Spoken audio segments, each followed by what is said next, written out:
തല മാസ് പടം ഫ്ലോപ്പ്.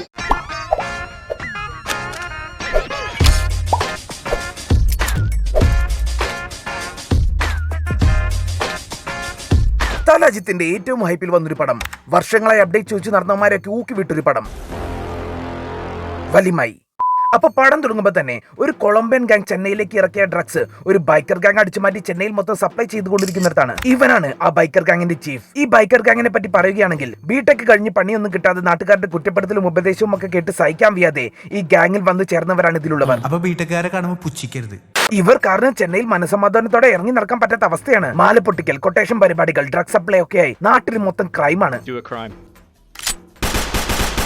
ഇതെല്ലാം കണ്ട് ഡെസ്പെസീറ്റോ ആയ ചെന്നൈ കമ്മീഷണർ ഇവരെ എല്ലാം ഒരു പാഠം പഠിപ്പിക്കുവാൻ ഒരു സൂപ്പർ കോപ്പിനെ കൊണ്ടുവരാൻ വേണ്ടി പ്ലാൻ ആക്കുകയാണ്. സൂപ്പർ പോലീസ് വേണം. ആ സൂപ്പർ കോപ്പ് മറ്റാരുമല്ല ഗൈസ്, നമ്മുടെ ഐത്തണ്ണൻ. ഇത് ടെമ്പോ ഹോണി ആയതല്ല, ഐത്തണ്ണൻ ഇൻട്രോ ആണ്. അങ്ങനെ ചിന്തിക്കാൻ പോലും പാടില്ല. ചുമ്മാ ഡോറ് തുറന്നു വന്ന് ഗുണ്ടകൾ അടിച്ചിടേണ്ട സ്ഥലത്താണ് ഹൈഡ്രോളിക് ലിഫ്റ്റും വെച്ച് ടെമ്പോടെ മോളിൽ കയറി അവിടുന്ന് ചാടി ഗുണ്ടകളെ മൊത്തം അടിച്ചിട്ടത്. മൂപ്പര് ഭയങ്കര അറ്റൻഷൻ സീക്കറാണ്. എങ്ങോട്ട് പോവാണെങ്കിലും ഇതേപോലെ എന്തെങ്കിലും വെറൈറ്റി ഒക്കെ ആയിട്ടേ പോകത്തുള്ളൂ. അതിപ്പോ ഒരു പൂരപ്പറമ്പിൽ പോവാണെങ്കിൽ പോലും വെറൈറ്റി ആണ്. ക്രെയിനിൽ ഒരു സ്റ്റേജ് കെട്ടി നോക്കി പൂരപ്പറമ്പിന്റെ മോളിലൂടെ ഇങ്ങനെ വരും. ഇങ്ങനെയൊക്കെ ആണെങ്കിലും ഐത്തണ്ണന്റെ വീട്ടിൽ ഭയങ്കര പ്രശ്നങ്ങളാണ്. ഒരു ഏട്ടനുള്ളതാണെങ്കിൽ ഒരു പണിക്കും പോവാതെ കള്ളും കുടിച്ച് നടക്കുകയാണ്. അനിയനാണെങ്കിൽ ബിടെക്കും കഴിഞ്ഞ് ജോലിയൊന്നും ഇല്ലാതെ വീട്ടിലിരിക്കും. ഇവരെല്ലാം തീറ്റിപ്പൊറ്റുന്നത് നമ്മുടെ ഐത്തണ്ണനും. ഈ സമയത്താണ് ഒരു ജോത്സ്യൻ ഐത്തണ്ണന്റെ അമ്മയുടെ അടുത്ത് വന്ന് പറയുന്നത്, ഈ സ്ഥലമാണ് പ്രശ്നം, ഇവിടെ നിന്ന് മാറിയാൽ പിള്ളേരൊക്കെ രക്ഷപ്പെടുമെന്ന്. ഈ ഒരു മാസത്തിൽ തന്നെ യാത്രയ്ക്ക് തയ്യാറാകുവാൻ സാധ്യത കാണുന്നുണ്ട്. അത് മമ്മി ഐത്തണ്ണനോട് പറയും. അവൻ ജാതകത്തിലെ നേരം സരിയില്ലടാ, ഇടം മാറിനാ ആളും മാറിടുവാ. അതോടെ ഐത്തണ്ണൻ ട്രാൻസ്ഫറും വാങ്ങി നേരെ ചെന്നൈ നഗരത്തിലേക്ക് പോവുകയാണ്. പിന്നെ ചെന്നൈക്കാരെ അറിയാലോ, ആര് വരാണേലും പോവാണേലും അവര് ഹാഷ്ടാഗ് ട്രെൻഡിംഗ് ആക്കും. People's cop in Chennai. People's cop in Chennai എன்ற ഹാഷ്ടാഗ് ചെന്നൈയിലെ ട്രെൻഡിംഗ് ആർക്ക് സർ. ഇതാ ചിത്രാരവിന്ദൻ സോഷ്യൽ മീഡിയയുടെ പണിയാവും. Chithra Aravindan social media. അങ്ങനെ ഈ സൂപ്പർ കോപ്പ് ചെന്നൈയിൽ എത്തിയതും തന്റെ സൂപ്പർ പവർ ഉപയോഗിച്ച് മാക്സ് ഫ്രഷ് നയാ മാക്സ് ഫ്രഷ് ചാർക്കോൾ ഒരു കൊലക്കേസ് വെറും മണിക്കൂറുകൾ കൊണ്ട് തെളിയിക്കുകയാണ്. ഇവ്ளோ വേഗമാ ഒരു ഇൻവെസ്റ്റിഗേഷൻ മുടിஞ்சு நான் பார்த்ததே இல்ல.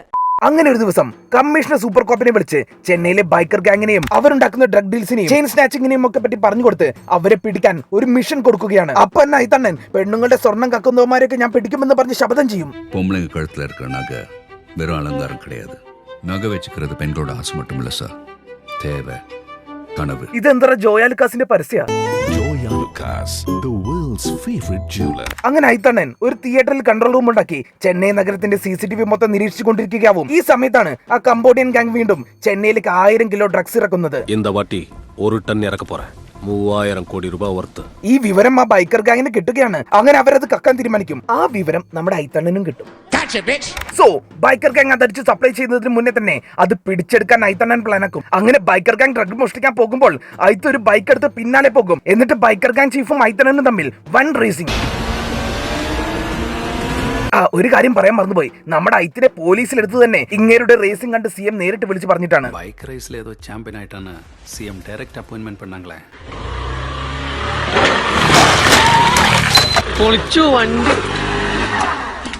അങ്ങനെ റേസ് ചെയ്ത് ഇവരൊരു കാട്ടിലെത്തും. എന്നിട്ട് ഒരു ഓഫ് റോഡ് ബൈക്ക് എടുത്ത് കാട്ടിലും റേസ്. ഇത് തീർന്നില്ലേ? ഇതിങ്ങനെ ഒരു അരമണിക്കൂർ കാണിച്ചുകൊണ്ടിരിക്കും. ഈ സമയം ആ ഡ്രഗ്സ് ഒക്കെ പോലീസ് പിടിച്ചെടുത്തിട്ടുണ്ടാവും. കാട്ടിലാണെങ്കിൽ ഐത്തും ചീഫും തമ്മിൽ ആകാശത്ത് പറന്നടിയാണ്. അവസാനം ഐത്ത് ചീഫിനെ ആകാശത്ത് ബൈക്കായിട്ട് അടിച്ചിട്ട് അറസ്റ്റ് ആക്കും. അങ്ങനെ ചീഫിനെ ചോദ്യം ചോദിച്ചുകൊണ്ടിരിക്കുമ്പോഴാവും ഒരു ട്വിസ്റ്റ്. ആ ചീഫ് പറയും, ഞാനല്ല ശരിക്കുമുള്ള ചീഫ്, എനിക്ക് വേറൊരു ചീഫ് ഉണ്ടെന്ന്. അത് മറ്റാരുമല്ല ഗൈസ്, ആദിത്യന്റെ ബിടെക് പാസ്സായി പണിയില്ലാതെ വീട്ടിലിരിക്കുന്ന അനിയൻ. ശരി, സ്വന്തം വീട്ടിലെ കള്ളനെ പിടിക്കാൻ പറ്റാത്തവനാണ് നാട് നന്നാക്കാൻ ഇറങ്ങിയിരിക്കുന്നത്.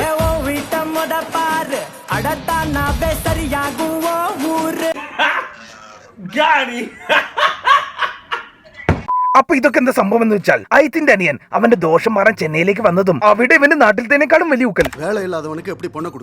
ഈ സമയത്താണ് ബൈക്കർ ഗാങ്ങിന്റെ ചീഫ് ഐത്തിനെ ട്രാപ്പിലാക്കാൻ അനിയൻകുട്ടനെ ഡ്രഗ്സ് ഒക്കെ കൊടുത്ത് മൈക്ക് ഗാങ് മെമ്പർ ആക്കുന്നത്. അവൻ ചീഫ് പറഞ്ഞാൽ എന്തും ചെയ്യുന്ന അവസ്ഥയായി. അതുകൊണ്ടാണ് ഇപ്പോൾ ചീഫിനെ രക്ഷിക്കാൻ വേണ്ടി ഇവൻ ചീഫാണെന്നും പറഞ്ഞു വന്നിരിക്കുന്നത്.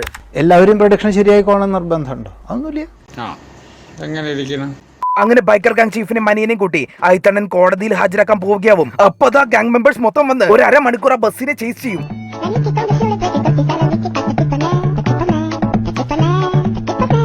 അവസാനം ആ ബസ്സിനെ ചേസ് ചെയ്ത് പിടിച്ച് ചീഫിനെ അനിയൻകുട്ടനെ മോചിപ്പിക്കും. അനിയൻകുട്ടൻ പോണ വഴി അയത്തിന്റെ മണ്ടക്കൊരു കൊട്ടും കൊടുക്കും. അനിയൻകുട്ടൻ വഴിതെറ്റിപ്പോയെന്ന് വിവരം പറഞ്ഞ ഐത്തണ്ണന്റെ അമ്മ അതോടുകൂടി ഭക്ഷണം പോലും കഴിക്കാതെ അനിയൻകുട്ടന്റെ തിരിച്ചുവരവനായി കാത്തിരിക്കുകയാണ്. മമ്മി ഭക്ഷണം കഴിക്കാതിരിക്കുന്നത് ഐത്തണ്ണന് സഹിക്കാവുന്നതിനും അപ്പുറമായിരുന്നു. ഒരു പാർട്ടിക്ക് വിളിച്ചാൽ പോലും അമ്മ സാപ്പിട്ട് 6 നാളാச்சு. അതോടെ ഐത്തണ്ണൻ ആ പുതിയ മിഷൻ അങ്ങ് ഏറ്റെടുക്കുകയാണ്. അനിയൻകുട്ടനെ തിരിച്ചു കൊണ്ടുവന്ന് അമ്മച്ചിയെ ഭക്ഷണം കഴിപ്പിക്കണം. ഈ സമയത്താണ് ഐത്തിന് ഒരു ഇൻഫർമേഷൻ കിട്ടുന്നത്. ഐത്തണ്ണം പിടിച്ച് പോലീസ് ഹെഡ്ക്വാർട്ടേഴ്സിൽ കൊടുത്ത 1000 കിലോ ഡ്രഗ്സ് ബൈക്കർ ഗാങ്സ് കുറച്ച് പോലീസുകാരുടെ സഹായത്തോടെ അവിടുന്ന് കക്കാൻ പ്ലാൻ ആക്കുകയാണെന്ന്. അതറിഞ്ഞതും ഐത്ത് ബൈക്ക് എടുത്ത് നേരെ ഹെഡ്ക്വാർട്ടേഴ്സിൽ പോകും. എന്നിട്ട് ആ ഡ്രഗ്സ് കയറിൽ കെട്ടി വലിച്ച് ഒരു ലോറിയിലേക്ക് വീഴ്ത്തും. അങ്ങനെ അവിടുന്ന് അടുത്ത ബിൽഡിംഗിലേക്ക് ബൈക്ക് ചാടിച്ച് കയറി ആ വഴി എസ്കേപ്പ് ആവും. ബട്ട് ഗൈസ്, ഇതേ സമയം ബൈക്കർ ഗാങ്ങിന്റെ ചീഫ് ഐത്തിന്റെ അമ്മേനെ മേട്ടനെ വീട്ടുകാരെ മൊത്തം കിഡ്നാപ്പാക്കി വെച്ചിരിക്കുകയാവും അനിയൻകുട്ടനെ കൊണ്ട് കൊല്ലിക്കാൻ. പക്ഷേ അമ്മച്ചിയുടെ പാസത്തിന് മുന്നിൽ അവൻ തോറ്റുപോയി. അതോടെ വില്ലൻ അവരെല്ലാരും കൂടി പോലീസ് സ്റ്റോറിയിലെ പോലെ കെട്ടിത്തൂക്കിയിടും. ഭക്ഷണം പോലും കഴിക്കാത്ത വയസ്സായ സ്ത്രീയാടാ. അവരെയൊക്കെ ഇനി ആര് വന്ന് രക്ഷിക്കാനാ?